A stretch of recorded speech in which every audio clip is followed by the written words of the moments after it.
Hey YouTube, this is Steve from avgjoesff Fantasy Football, and we've got your start and sit video for week 8, and we are talking quarterbacks. Now, there are no teams on a bye this week, so that is great news for everybody.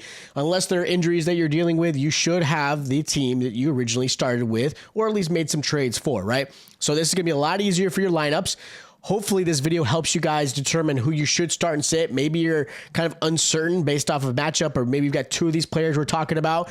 Hopefully this helps clear that up for your week 8. Now we're getting closer and closer. Most playoffs are starting week 14. I've seen some start weeks 15.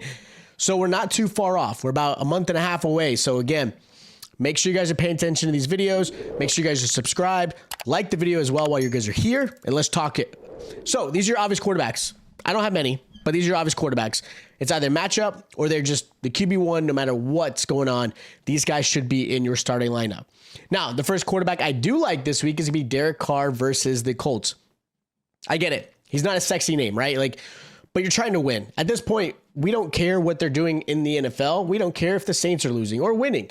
We care about getting points. And Derek Carr has done a pretty good job the last few weeks. He's thrown over 300 yards in the last 2 games, putting up about an average of 18 points a game, which is putting him at QB9 in those 2 weeks. I'll take a QB9, especially in a 12-man league, every single time. Now, he's got a great matchup against the Colts, who are allowing 250 yards in the air and about 17 points a game, 16.9 to be exact. So the matchup is really good. Colts obviously put up a little bit of a stinker. I know, refs, we were involved. I heard that. I heard the refs, okay?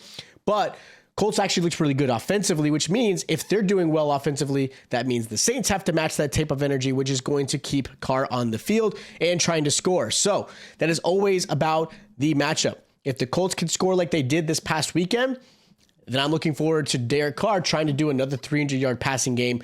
A lot of dump-offs, but he's definitely worth a start this week. Another quarterback I like this week is Jordan Love versus the Vikings.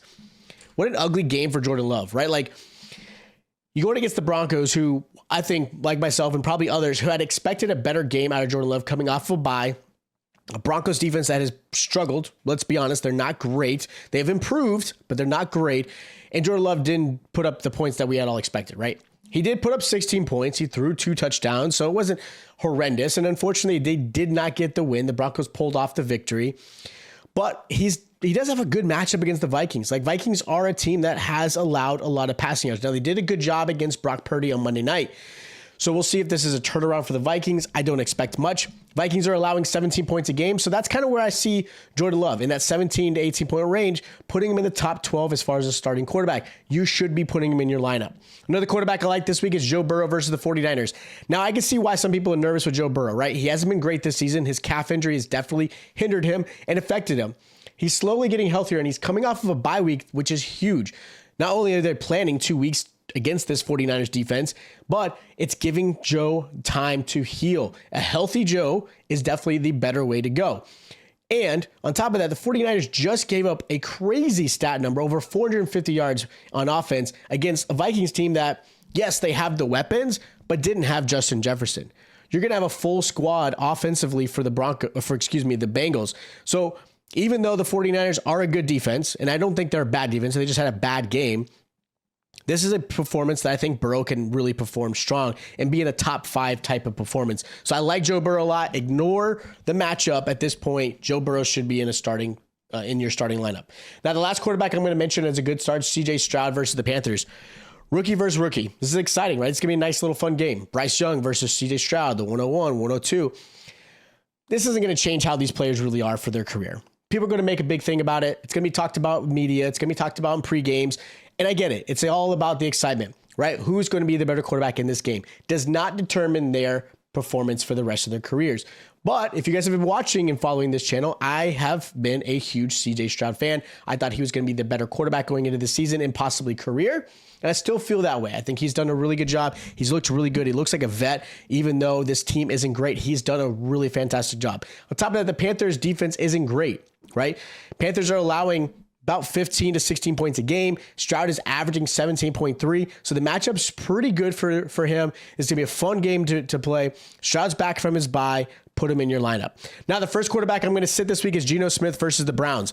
Geno has been average this season. Let's be honest. He's not been the Geno that he was last year. And we all kind of expected that. We expected a little bit of a dip. He's not playing well. But last 2 games, is where his biggest issue. He's averaging only 13 points a game. He's thrown 3 interceptions in those 2 games.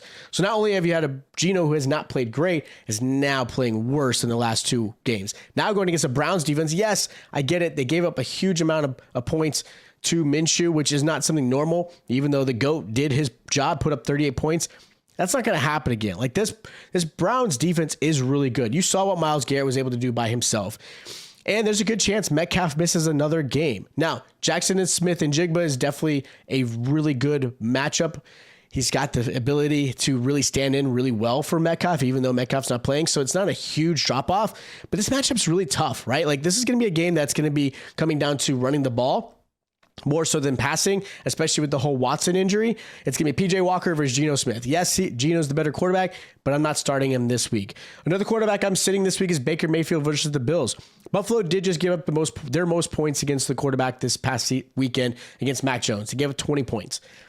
It happens, right? Like, you have to understand, the Bills defense wasn't great, but the Bills offense put that defense in bad situations. And Mac Jones and the Patriots do know their rivals really well. It happens in sometimes those type of games, right? Like that's a game that it can happen. Like it's just one of those rivalry games that both teams know each other really well.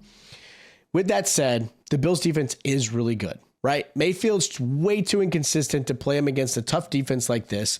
I don't feel comfortable. Bills are only allowing 12.6 points a game to the quarterback and just under 1 touchdown a game. Like not even a touchdown, like just under that. So very tough matchup. Unless something crazy happens and the Bills are just starting to not feel the way they should, I'm putting Baker on my bench.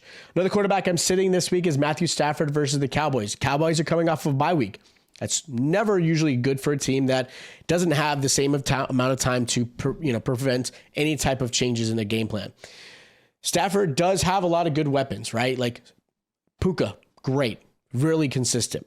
Cooper Kupp, great, really consistent. Running game, Darrell Henderson did pretty well, right? But Dallas is still a pretty good defense. They're only allowing 14 points a game, under 200 yards in the air as well.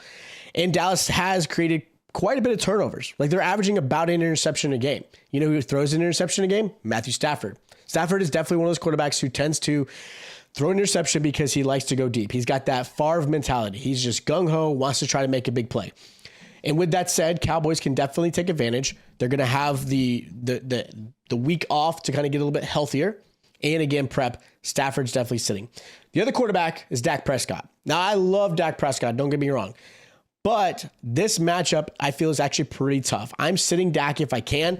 I know he just came off a 24-point game, but that was against a really bad Chargers pass defense.